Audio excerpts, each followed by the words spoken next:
Go ahead. All right, today I'm going to be talking about heat stress in swine. So why is it important? It's important because swine perform their peak when they are in their thermal neutral zone, and anything outside of the zone can cause adverse effects. And an estimated heat stress costs the U.S. swine industry $900 million each year, and half of the losses pertain to swine in the grow-finish stage, and the other half pertains to the breeder stage, so it's really important all around in the swine industry. So, causes of heat stress. Pigs have the inability to sweat and have fairly small lungs with thick subcutaneous fat, making them prone to heat stress. Intestinal defense systems are significantly compromised during this stressor, and this provides opportunity for infection because pathogenic bacteria can invade the body more easily. The main mechanism that swine use to release heat is panting, and when body temperature can't be regulated by panting is when the body undergoes this heat stress. So some symptoms of heat stress would be an increase of respiration rate, open mouth breathing, vocalizations, blotchy skin, stiffness, muscle tremors, and inactivity. If an animal is not treated, it tends to consume excessive amounts of water and accumulate acids produced within the body that result in either diarrhea or even death.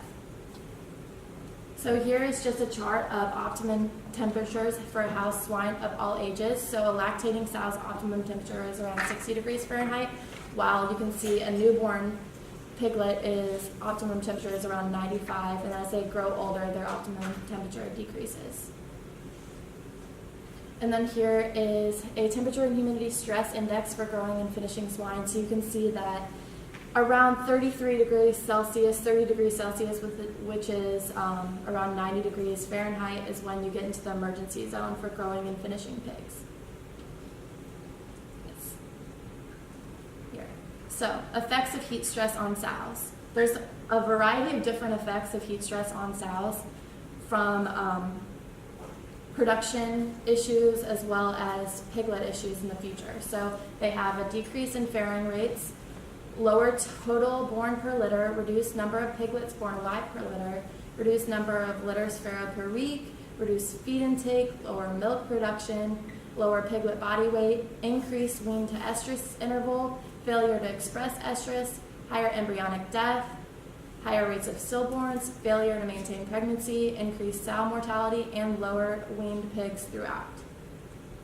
And then on growing and finishing pigs, there's a reduced feed intake, a decrease in body weight gain, inconsistent market weights, decreased feed efficiency, higher carcass fat deposits, and reduced carcass quality.